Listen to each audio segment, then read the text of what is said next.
Welcome to part 2 of the Food System Conference. If you attended part 1, you know the program focuses on challenges of waste and new practices in the farming sector to overcome soil degradation.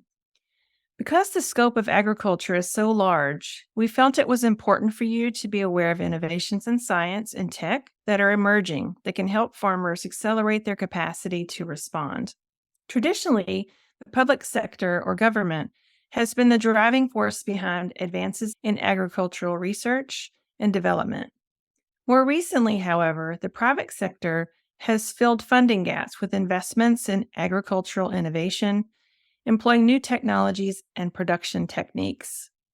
AgTech's new range of science and tech-based tools help to grow more food from less space with less water, improve soil and growing conditions, map crop needs with drones and precision analytics, create new feedstocks, employ technologies for farm management and for marketing needs, among other services. Here are just a few of these innovative resources.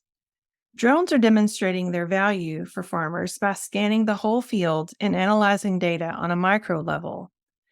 The drone sees and counts every plant and detects any issues with them. Their precise field and crop data is reducing farm operations costs, improving crop quality, and increasing yield rate. Ground robots are also an asset for crop management. This one has the extra advantage of being solar powered. It navigates weeds and analyzes row crops, creating a scalable, chemical-free way to grow healthier plants. It is guided by satellites and connected through a mesh communications network to provide a continuous flow of real-time data. As water is decreasing in availability, drip irrigation is growing as an asset, creating precise, targeted applications of water and nutrients delivered directly to the roots of each plant for optimal growth, reducing waste, using less water, fertilizer, energy, and maximizing efficiency. While we tend to think of solar as a rooftop resource for our homes, farmers in the Corn Belt are using it to produce electricity for their greenhouses and power their equipment. The electricity they produce is cheaper than the rural electrical co-op and has an added bonus. What they don't consume, they can sell back to the grid for profit. Bioscience is becoming a growing asset to treat crop pathogens rather than using the kind of chemicals that contaminate the soil and get into the food system. They're eco-friendly and protein-based. Another important contribution is the biofortification of food. It has particular value in a time of climate change, which can create disruptions in the food supply chain. Typically, these hazardous occasions limit the food supply to staples that can be less nutritious. Since biofortified foods are more nutritious, they are an invaluable resource for these difficult times. Another area where AgTech is making a significant contribution to the food system is vertical farming. We're going to show you a video of Aerofarms. This business is both a wonder of science and a major contribution to the growth of urban farming. The world is at an inflection point. We have tremendous population growth. At the same time, we're depleting our farmland and depleting our fresh water. We need a new paradigm of how we're going to feed our planet. Vertical farming is one of those solutions, as it enables us to grow plants at scale close to cities so people can enjoy fresh, healthy, environmentally smart food. Welcome to Aerofarms, the world leader in vertical farming. We have all these amazing people coming together with the purpose of how do we grow a great plant at a lower capital cost, a lower operating cost. And that includes looking at the biological side, the genetic side, the operational, the environment. It's the data science that pulls it all together. This enables us to grow plants, whether it's on the equator or the North Pole, anywhere in the world. Our technology is proven. It works. We achieve yields, we achieve productivity that's everything it needs to be to have a very, very positive return for our investors going forward. The leafy green segment is one that has a lot of pressure in the market. We just really transform that by having a locally grown product that's amazingly high quality. We already are operating a commercial leafy green business at scale in the Northeast with major retail customers and also food service customers. We have a platform that is scalable and expandable. I'm very confident of scaling the organization, having led 88 factories on the globe. Aerofarms is really unique. I believe that Aerofarms will play a vital role in the future of food. Most of our business is going through established retail food suppliers, companies like Whole Foods, ShopRite, and others. What I'm here to do is translate our opportunities into successful execution so that we grow a large, profitable company. There are so many things that make our company special, but it's the people, it's the technology, and it's the vision of what we're trying to do for the world in a sustainable way. We are growing our people and making sure our culture is one that's fair, equitable, and respectful. Being a B Corp is something that drew me to the company. It's being environmentally responsible, also making sure that we're being socially responsible.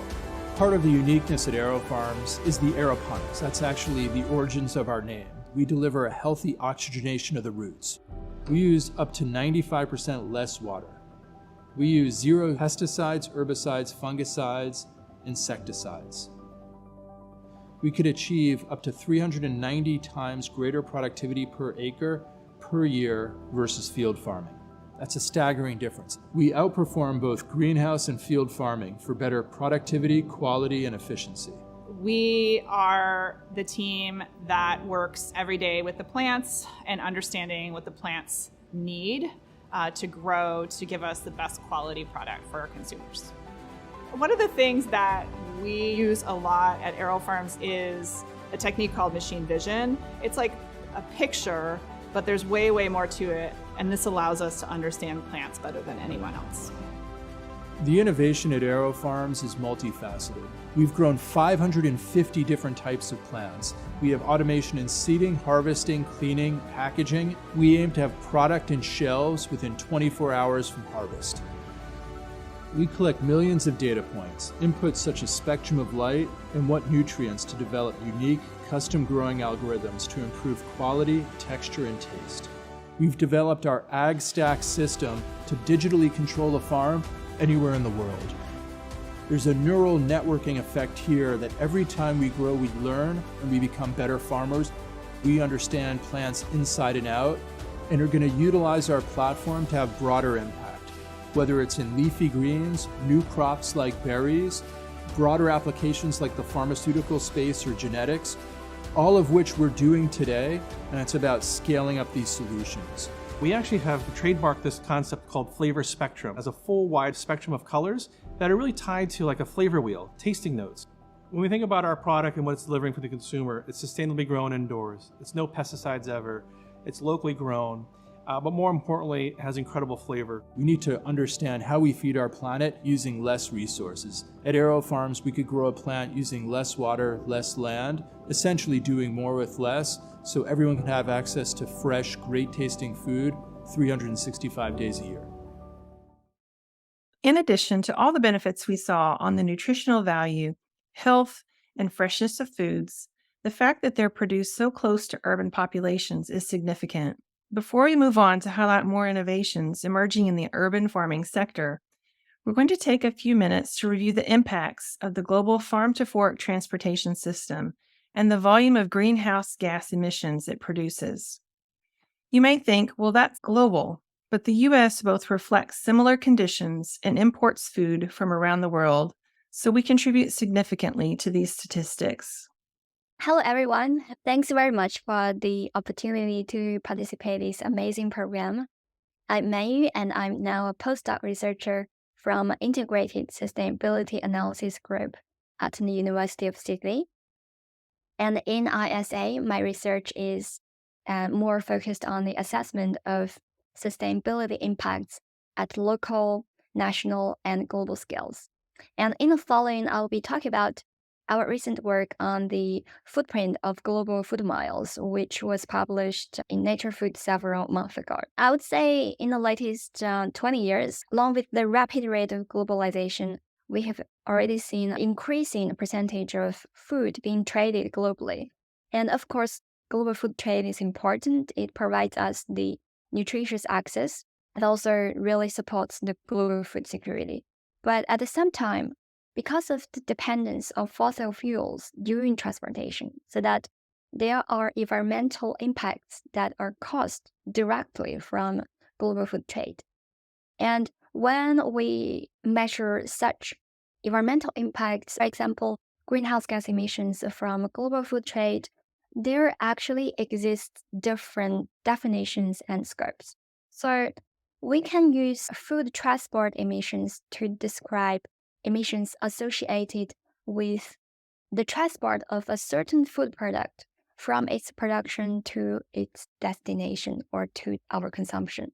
We're actually looking at the concept of the footprint of food transport, which we can call it food miles emissions.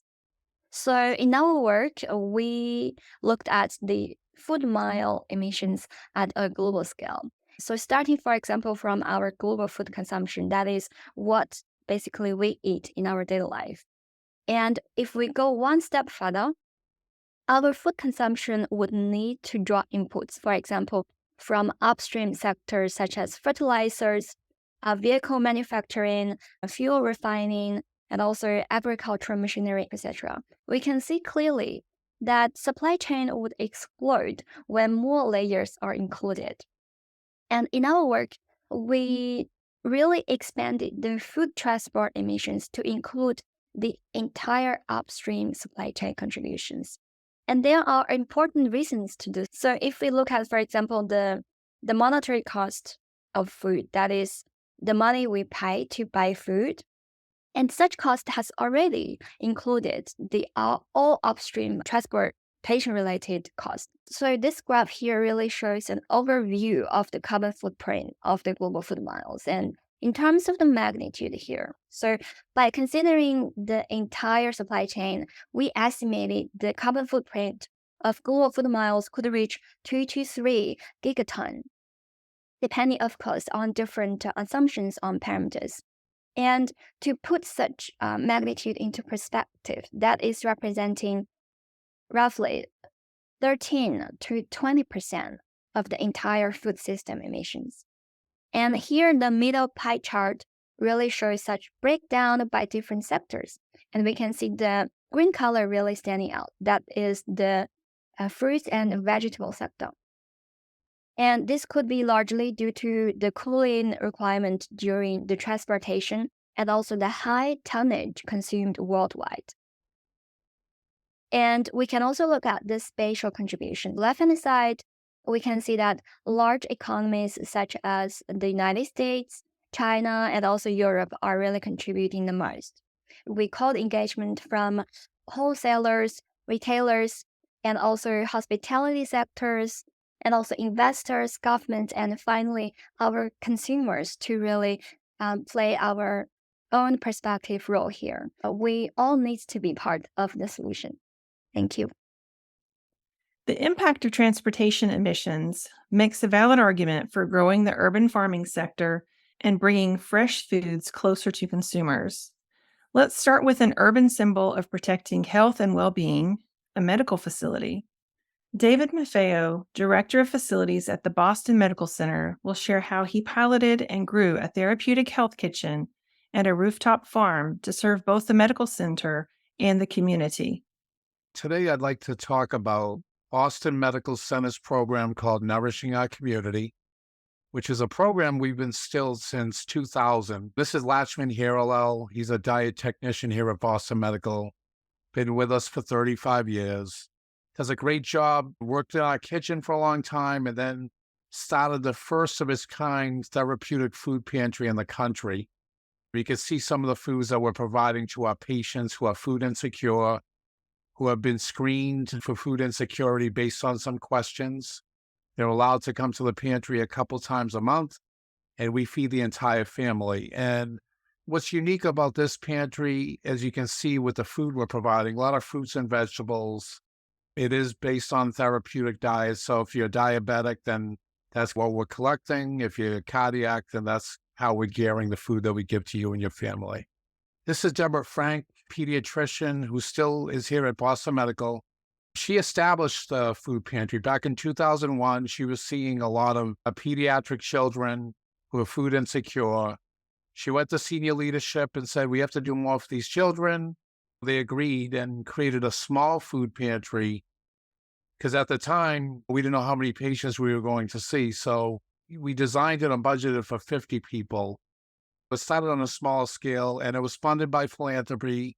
The teaching kitchen, the rooftop farm, and the pantry is all funded through philanthropy and generous donors to Boston Medical Center.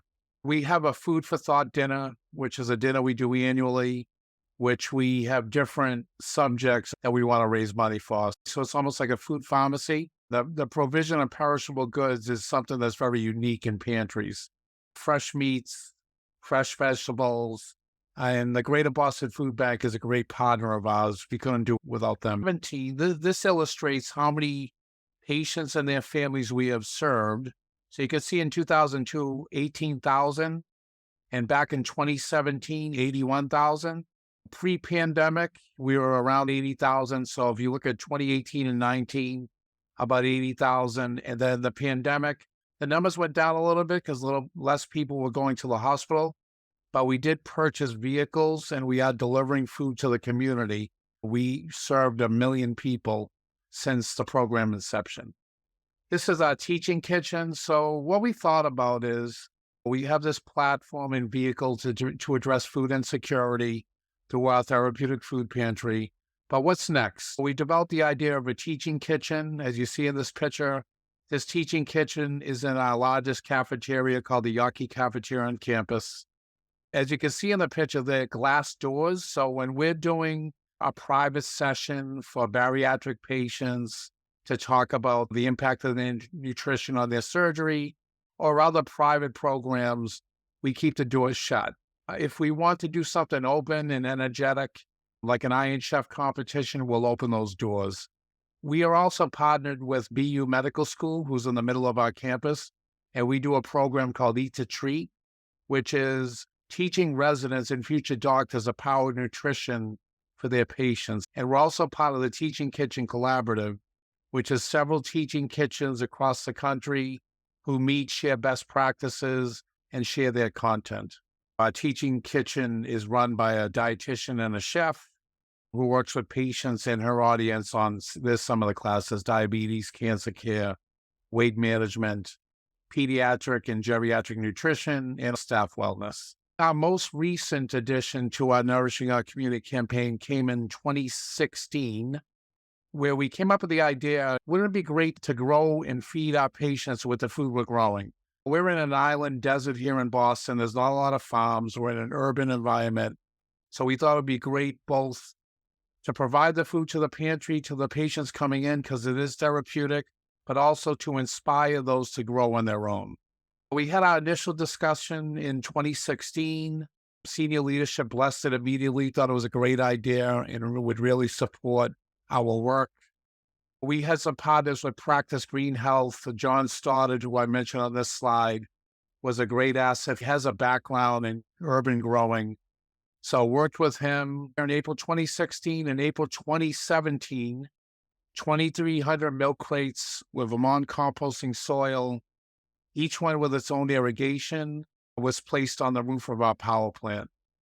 There's the power plant on the left. That's a loading dock. And above that is where the farm is. You can see a little visual on the right side. I'm going to show some live pictures as well. But this is really what it looks like. It's secure. It's safe. Nobody can just roam up there. You have to be accompanied by either myself or a colleague or our rooftop farm manager. That's Lindsay Allen, who was our first rooftop farm manager. Just going over the layout and logistics.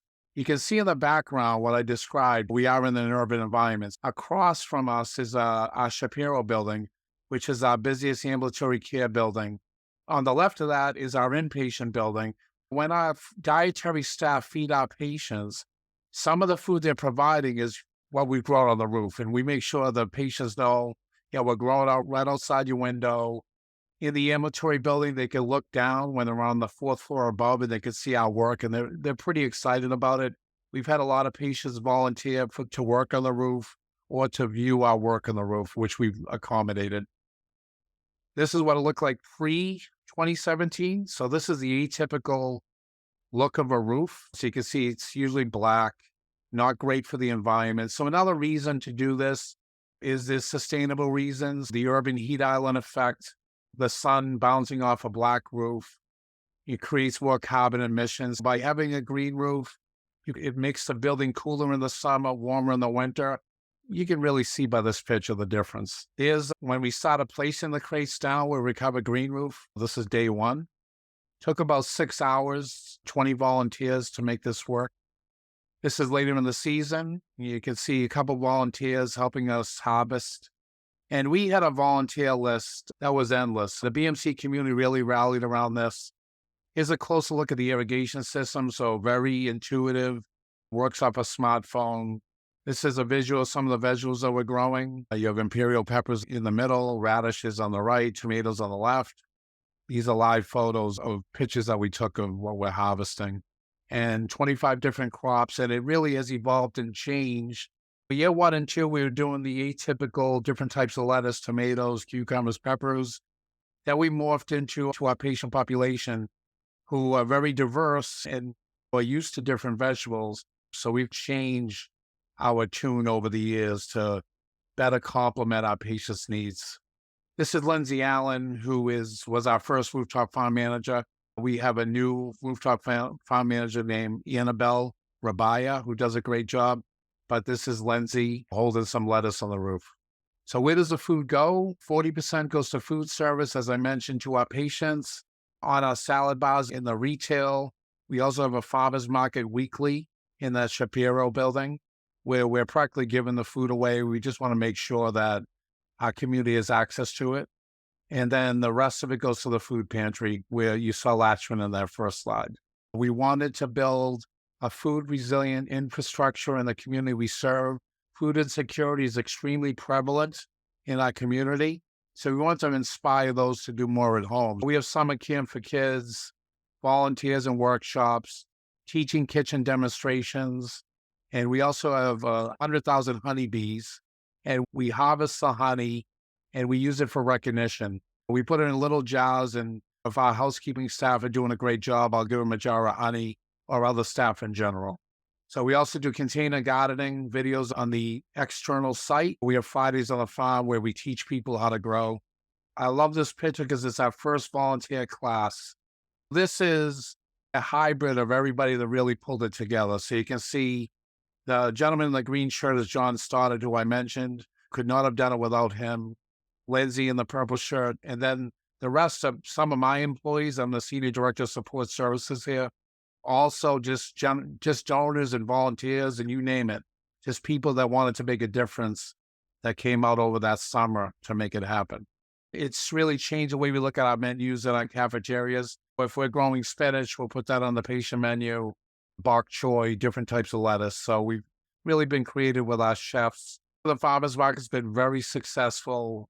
Fridays on the farm, I mentioned, education videos. We're doing more and more around that. Public tours and workshops. We have done, this is our 6th growing season. I could say I've probably personally been a part of about 100 tours. Most recently, we had the White House Food Insecurity team come out and take a look at our work.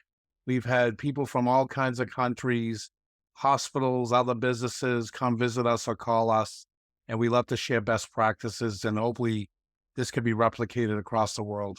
We had a local news company come in and do a piece on us. The picture on the right, on the bottom, is a couple Boston school system children.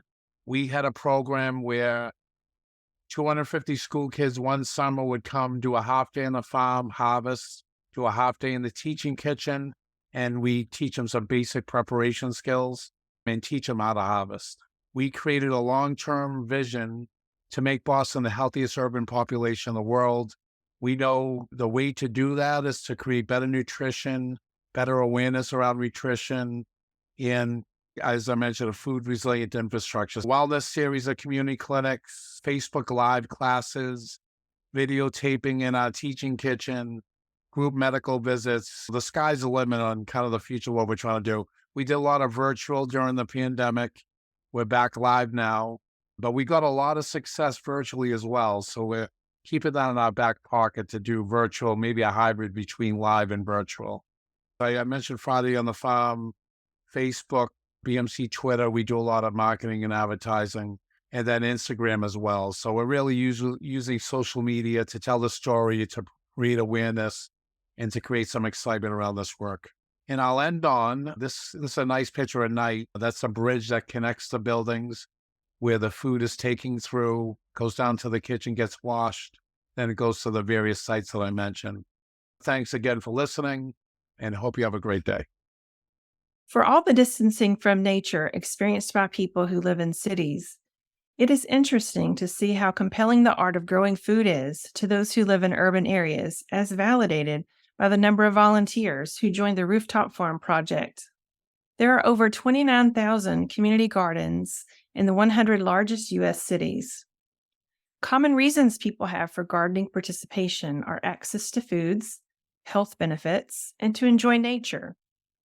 According to the 2023 U.S. statistics, other benefits include higher property values where there are urban gardens, average fresh produce yields of 20 servings per 11 square feet of garden space, and reduction of food security concerns. Not a statistic, but a definite effect is the impact of community gardening on social cohesion. Community gardens also serve to educate children and youth. They create opportunities for both health and environmental education and strengthen young people's capacity to work together in groups. Another area for growing interest is urban beekeeping. It helps build local food systems by pollinating urban farms and gardens and provides residents with locally produced honey. Beekeeping can also be a lucrative business. I'm going to share a story with you about Noah Wilson Rich, a Tufts University graduate student. Noah was researching the immune system of bees when he ran out of funding. In 2009, he set up a lab in his apartment in Boston's South End. His equipment included ice from his refrigerator to sedate the bees, containers to catch them in, and fishing line to hold them in place. To his surprise, his landlord didn't kick him out, but let him build a beehive in the building's backyard. At the same time, Noah set up a Facebook page offering beehive building and upkeep in exchange for research funds. Within 3 years, his research and beekeeping company, Best Bees, moved into an industrial facility. Today, he owns an urban beekeeping empire with hundreds of hives in 9 major cities across the United States. There's that creative energy that you'll see over and over again in this conference and those to follow, as a growing awareness of the challenges we face is leading to a recognition of opportunities to build new businesses. Urban greenhouses are also gaining in popularity as people look for ways to make their cities more sustainable and self-sufficient. Because greenhouses are a proven method for growing food in any climate, they offer options for commercial businesses as well, allowing city dwellers to enjoy the fresh produce of a garden year-round, even when the weather turns too cold or too wet to cultivate anything outside. Another form of food production increasingly found in cities is aquaponics. Aquaponics is an interesting example of circularity in a food system. J.D. Sawyer, whose aquaponics initiative began in a greenhouse, became so passionate about this food system that he has made aquaponics his life's work. My wife and I, Tanya Sawyer, got started in aquaponics in 2009, and we were really looking at how we could feed our own family. Initially, we had some space in our yard, and we were considering farming the traditional way. I had a bad back, though, and the thought of soil-based farming, weeding and tilling really didn't sit well with me. We had also considered how we could maybe even raise our own fish. And in doing a little bit of initial research, we stumbled across aquaponics. At the time, there weren't really a lot of folks or organizations that were engaged with aquaponics. It was mostly hobby, DIY kind of stuff. So we did a little tinkering around, and the thought of soilless gardening and raised bed gardening and using fish to help fertilize plants in a natural way, and the plants cleaning the water for the fish was just really fascinating to me. And to some extent, I didn't even believe it until I went ahead and started making some small systems at my house and proving that this actually did work. And it was really exciting. And I am not a green thumb, by the way. I am not a grower. So the fact that I was actually able to grow food with fish was just a real turning point in my life. And so we just kept building little systems, and it dawned on us that this could really be impactful and may have the opportunity to scale up in a way that could really have an impact on a community level. We were fortunate enough to meet some folks that were starting a nonprofit in Northeast Denver, right off just a few minutes from downtown Denver, in a community that was really underserved and was considered a food desert neighborhood. And so this organization called the Grow House had taken residency in an abandoned greenhouse building. And they really didn't have much funding at the time, but they had some space. And so I was fortunate enough to meet them, and they just gave me the opportunity to build and experiment in their environment there. And so I got to put together some basic systems, and really things just started happening from there. People in the community started to come inside. We started to get people that were interested in tours and learning about systems and seeing that we're growing food. And so the whole experimental and educational aspect really started to take off. And I found myself not only running these little systems and growing food, but also being a teacher. We had a lot of student groups come through the Grow House, which was a big part of their mission, which was to really teach people how to grow food and understand where their food comes from. Younger kids don't often know the answer to that question, or the answer is the grocery store, right? But in reality, we really need to get in touch with farming, which has largely been lost over the past few generations now. And getting younger people excited about farming and growing food and having access to healthy food was all part of the mission of the Grow House. I found myself and my wife in this environment now where we had a great opportunity to expand upon aquaponics in understanding how this works. And through support with the Grow House and grants and our own funding too, we were able to build a 3,000 square foot farm a few years later. This was around 2013. And that was really the big moment for us to be able to determine, can we do this at a larger scale where we can actually grow hundreds of heads of lettuce or kale or collard greens, and of course, hundreds of pounds of fish all together in a commercially viable, economically sustainable way. The big question for me was, can the fish and the plants pay the bills?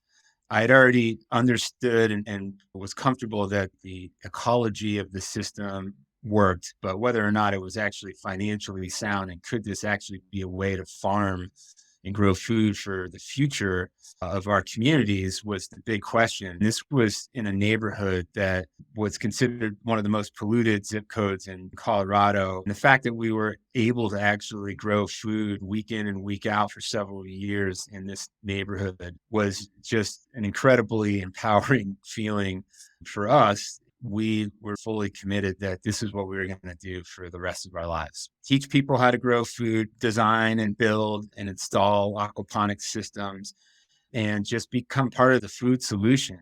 One of the great things about aquaponics is indeed that it's very scalable. A lot of folks come to us and they're just very interested in growing food for their family.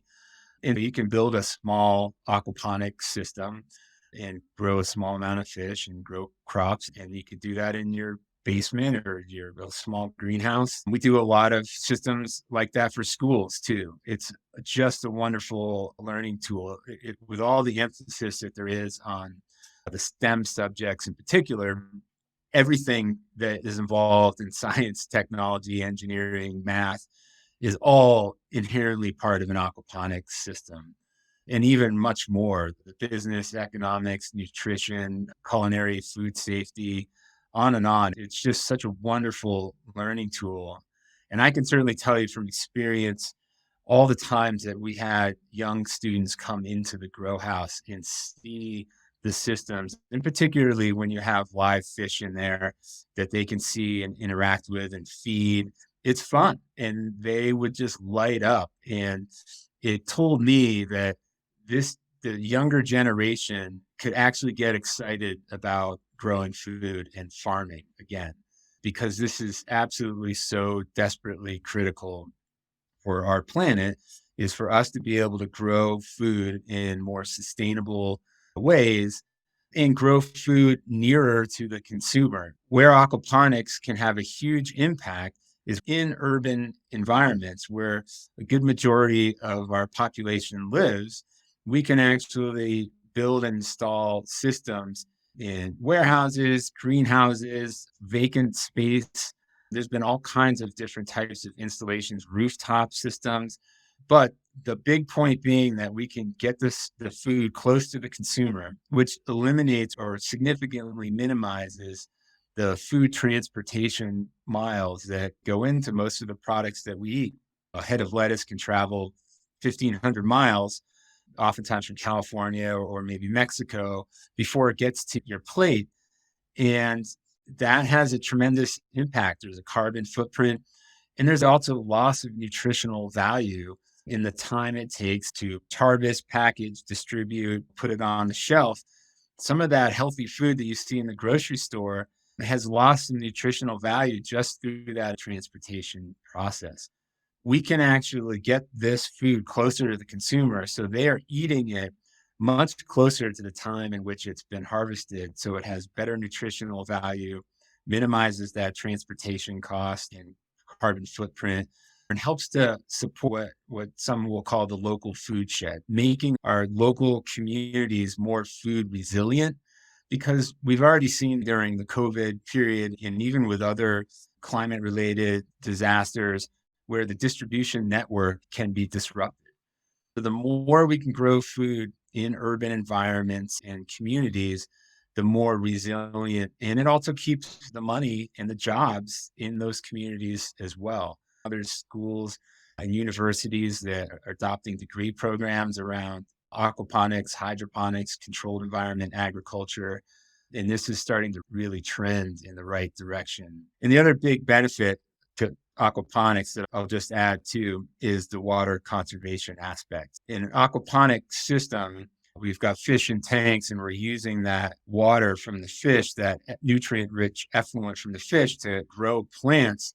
And we're reusing and recirculating that water constantly through the system. So we don't actually waste or discharge that water. We can grow a tremendous amount of food in a relatively small footprint with a fraction of the water that we would otherwise use in traditional agriculture. There's just so many benefits to aquaponics being a part of the future of food production. I'm excited about that. Tanya and I and our team at the Aquaponics Source is continuing to champion and help build systems, teach people, and support them, because we want growers and our farmers to be successful, and our teachers and educators, and get everyone on board with growing food in a more sustainable way. So we've got fish, we've got plants, and then we also have naturally occurring bacteria. We're mimicking a natural ecosystem. The naturally occurring bacteria actually convert ammonia that fish produce through their waste stream into nitrate nitrogen through a two-step process that plants can uptake. And so we've got fish in tanks. We have filtration systems to help remove some of the heavier, larger solid waste. And then that also serves as a biological filter for that bacteria I just talked about to live and do their job of converting ammonia. And then the water will feed out to the plant systems, where we can grow a wide variety of crops, leafy greens, fruiting crops, herbs, you name it. And then the water recirculates. By the time it gets through the plant system, the water is well filtered and really clean and returns back to the fish. And then that creates that recirculating loop that is aquaponics. There's certainly management that comes with that, feeding the fish, harvesting and seeding plants, testing water quality, managing pH and water chemistry and those sorts of things, and managing food safety, which are some of the aspects of running an aquaponics system. I got started with small systems, and this can happen with some people have even little 10, 20 gallon aquariums with little grow beds on top, and they can grow a few plants. And that's a neat thing to experiment with. But you can scale that up. We have hundreds of customers at home that have a 200 or 300 gallon tank, and they may have 20 to 30 square feet of growing bed where they grow their plants, and the water from their fish tank circulates through that growing medium and back to the fish. Then they may raise 20 or 30 edible fish, tilapia, catfish, some species of bass, even trout are some common fish to raise. And they have a nice little home system where they can get salad greens, cooking greens, tomatoes, peppers, cucumbers, that sort of thing out of the grow beds, and then occasionally be able to harvest fish for consumption as well. And so that's a great way to have a nice little food production system in your home. A lot of people are putting out small greenhouses in their backyard if they have the space to do that in the right climate. That's a great way to go. The more people that can be growing food, the better, to the point I made earlier about local food production, whether you're running a big farm or you're just growing food in your backyard for your family or maybe your neighbors.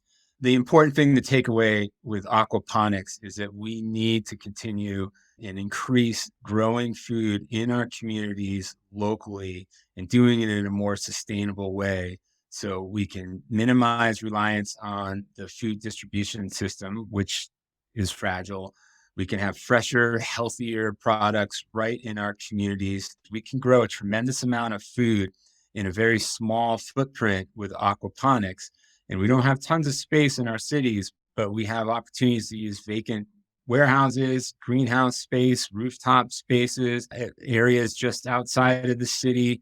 Anything we can do to grow more food, aquaponics is a tremendous way to do that in urban environments, and to do it year round and grow healthy produce that we all need. I'm all in on aquaponics, and let's get growing. Food deserts are places where economics and geography make it harder for people to access healthy, nutritious food. Low-income communities with a substantial share of residents with low levels of access to retail outlets selling healthy and affordable foods are defined as food deserts. There are over 6,500 such sites in the U.S., with populations that generally average about 4,000 people. As J.D. Sawyer saw the value of aquaponics for food deserts, the Giving Grove is a nonprofit that has also sought to address this need. Their solution validates the creativity so often found in this mission sector. My name is Erica Kratofil, and I am the co-executive director for the Giving Grove. Our organization was founded in 2013 in Kansas City by a group of volunteers who worked together in an emergency feeding program. They were concerned about the sustainability of those programs, and they wanted to find a way to make a longer lasting impact on food access for urban communities. They spent a whole year talking to experts around the country in urban ag and in food access, and they landed on this idea of helping neighborhood volunteers to grow fresh fruits, berries, and nuts right in the neighborhoods that typically have the least access to it. So they created this model where neighborhood volunteers would use these perennial food sources, fruit trees, nut trees, berry brambles, in neighborhoods with high rates of food insecurity, where the food would be made available for free to people who live within walking distance of the site, and would become neighborhood gathering spaces where communities could enjoy the green space, have picnics and social activities, and really make it a space for the community. Within a few years, it was clear that this model was working. There were more than 100 of these community orchards all across Kansas City that were providing bountiful amounts of fresh, healthy food for urban neighborhoods, while also providing some really important environmental benefits, such as carbon sequestration, increased tree canopy, and reinvigorated urban green space. There were also a lot of stories emerging about how these sites were being used for other community events. These sites became places for after-school programs. There were yoga classes happening. There's even stories of weddings happening in these community orchards. Alongside the trees, other things began popping up like picnic benches and little free libraries, gathering spaces that supported community and supported people's physical and mental health in a lot of different ways. Inspired by all this success and these great stories of impact coming out of the orchards, the founders felt a call to share this model with other cities. So they piloted expansion in 2017 to St. Louis and Omaha. Rather than creating new brick and mortar organizations in each city, they expand through partnerships with existing local community organizations. That's our replication model, and that's how we do this. It's all through partnership and collaboration. Today, we are in 14 cities across the US. There are a few elements that are really key to making our model work. And the first one is that these are community-led, community-driven orchard sites. Across the country, we now have about 500 of these orchards in our network, and each one is a case where the program has been invited into the neighborhood by local residents who want to have a community orchard to help support their neighbors with food access and green space and environmental benefits. In each case, we are training a minimum of 2 local volunteers to serve as orchard stewards. These stewards go through a series of 6 to 8 workshops over the first couple of years. They learn everything from community engagement to soil biology to pest and disease management to pruning the trees and preparing for harvest. They receive ongoing support for the lifetime of the orchard. There's a local program manager available to come out for site visits. And we have a great library of digital resources for the stewards that can help them manage any issues that arise in their orchards. We're able to support orchards on a wide variety of sites across the country. About 25% of our orchards are on school grounds. We have curriculum and lesson plans that we can make available for free to teachers to use the orchard as an outdoor classroom. The students help care for the trees and they take the food home to their families. We also have orchards on neighborhood land, on park property, on community service organization land, and on faith communities. One of the other really important elements of this program is that we're growing fruit the way Mother Nature intended. In large-scale commercial orcharding, there's a lot of pesticide and fertilizer use. Many trees in commercial orchards get sprayed many times a year for pests and diseases, but we are only using natural ingredients in our orchard. All of the fruit is organically grown. It's safe to eat right off the tree. That makes it simpler for the stewards caring for the orchard, but it's also healthier for the environment and for the people enjoying the fruit. Our approaches really emphasize things like beneficial plants and insects, and avoid all use of artificial pesticides and chemicals. Many of the trees that are in our orchards can produce food for 20 to 30 years, and some can produce fruit for 50 years or more. So it really becomes a sustainable solution for food access in urban communities. The average orchard in our network is about 15 trees. And these trees are being cared for by volunteers who use hand tools. Unlike commercial orcharding, which uses really heavy equipment, we're using hand tools. And because the food is typically grown within walking distance of the people who will eat it, we have drastically reduced the food mileage that you would normally see in fruit that's flown in from other parts of the world and found in our local grocery stores. Those are a few additional ways that the orchards are supporting environmental sustainability. I mentioned earlier our stewardship model, and the stewards really are the backbone of this program. With about 500 orchards in our national network now, we have about 1,000 stewards who are in the orchards week after week in all kinds of weather, caring for the trees and ensuring a bountiful harvest for their neighbors. Every orchard in our network is unique, and every steward's story is unique. This spring, we had the opportunity to plant with one of the youngest stewards in our network, the young person in the yellow t-shirt here. He is 14 years old and studied the UN sustainability goals during his schooling.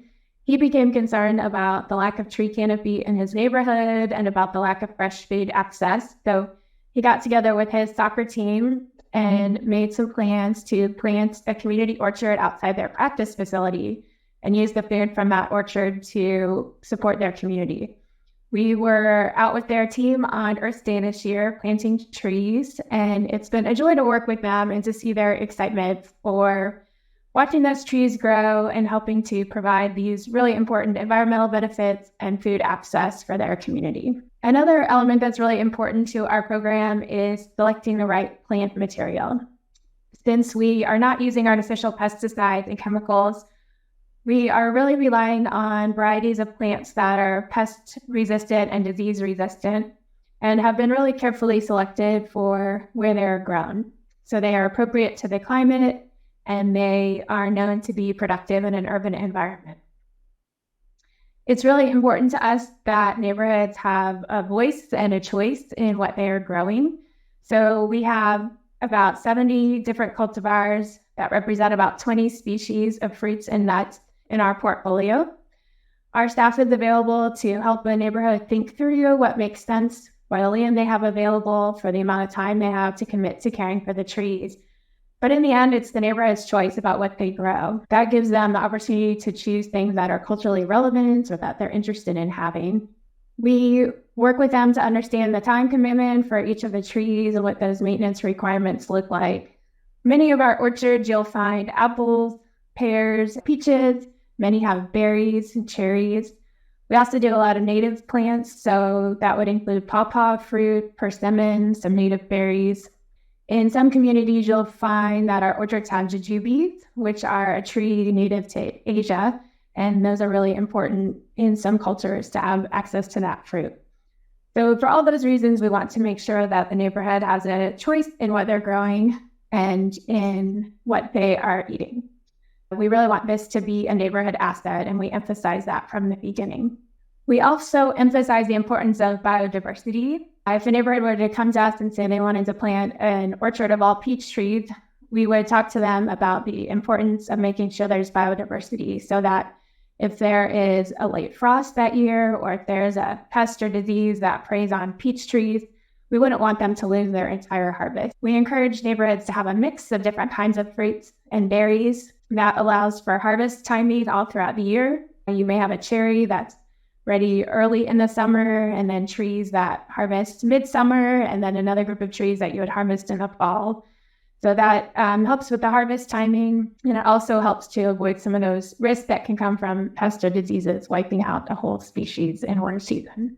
As I mentioned, our network is now serving 14 cities or regions across the United States. These are the 14 cities that we're in. Our goal is to serve 20 cities by 2025, so we intend to add about 3 cities a year for the next few years. When we're looking at cities to add to our network, we are looking for cities in growing zones 5 through 8. Those are the zones where we know our trees can be the most effective. We are looking typically at communities that have at least 75,000 residents who face food insecurity, so we know that we're able to get food to those who need it. And we're also looking for a local partner who can help us implement this program on the ground. Often that's a community gardening organization or some kind of urban agriculture organization that is really well connected to the community and represents the community well. In each city where we're working, we are intentionally seeking to partner with the neighborhoods where we know this program can have the biggest impact. And in many cases, those are neighborhoods that were formerly redlined. Even though the redlining practice was outlawed decades ago, we know that the consequences continue to linger today. So neighborhoods that were redlined continue to face higher rates of poverty. They have lower levels of tree canopy. They often have higher rates of pollution and worse health outcomes.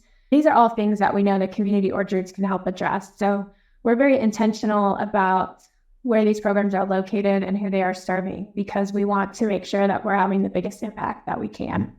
When we talk about impact, we are looking at a lot of data for each of our orchards. We look at food production. Across our 500 orchards, we are now on pace to grow about 87 million servings of food over those trees' lifetime. We also use a tool called iTree to be able to calculate the environmental impacts of those trees. We know across all of the orchards that we have installed to date, we're on pace to sequester about 14,500 tons of carbon and to remove about 97,000 pounds of pollution from the air. Another important environmental benefit is that the trees absorb stormwater. And in urban areas that have a lack of green space and a large amount of asphalt and cement, stormwater can be a real risk for urban flooding. And that's particularly true if the community has an older sewer system.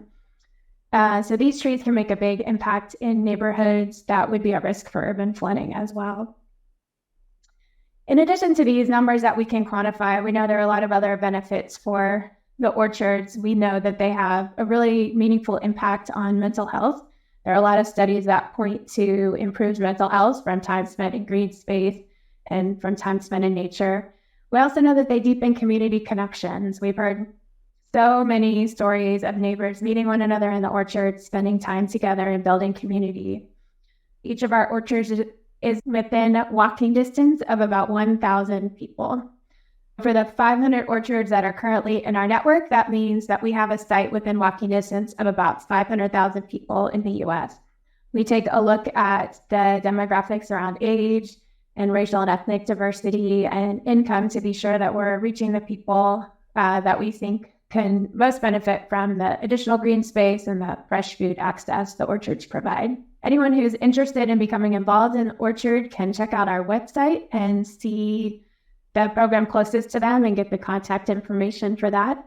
If there's not a Giving Grove program currently in your community, but you think your community would benefit, there's also information on our website about how to contact us for additional information. I would just love to close with this quote from one of our orchard stewards. She has a beautiful story. She is from a community in St. Louis where many of the grocery stores had shuttered. There was some abandoned land. She and some other neighbors were able to acquire that land. And in 2020, during the height of the COVID pandemic, they came together to plant this orchard and having the intention of making it a safe community space for people to come and experience healing and to make it a source of fresh, healthy food for a neighborhood that no longer had any local grocery stores. Today, under the blossoms, the neighborhood gathers regularly for yoga classes, for meditation. They're beginning to get their first harvest and being able to feed their neighborhood. And she just does a beautiful job of illustrating what the power of these community orchards is like. I appreciate this opportunity to share with you any other information you need. Erica's presentation completes part 2 of the Food System Conference. Next week, we will highlight incubators and accelerators driving newer trends in food production, alternative proteins, and plant-based foods. We will also hear from young entrepreneurs and showcase their creative contributions to the evolving food system. I look forward to connecting again next week to share part 3 with you. I hope you remember to take a few minutes to use the Civic Imagination app to create a nudge for the public to engage them in the ideas conveyed in this segment of the food conference.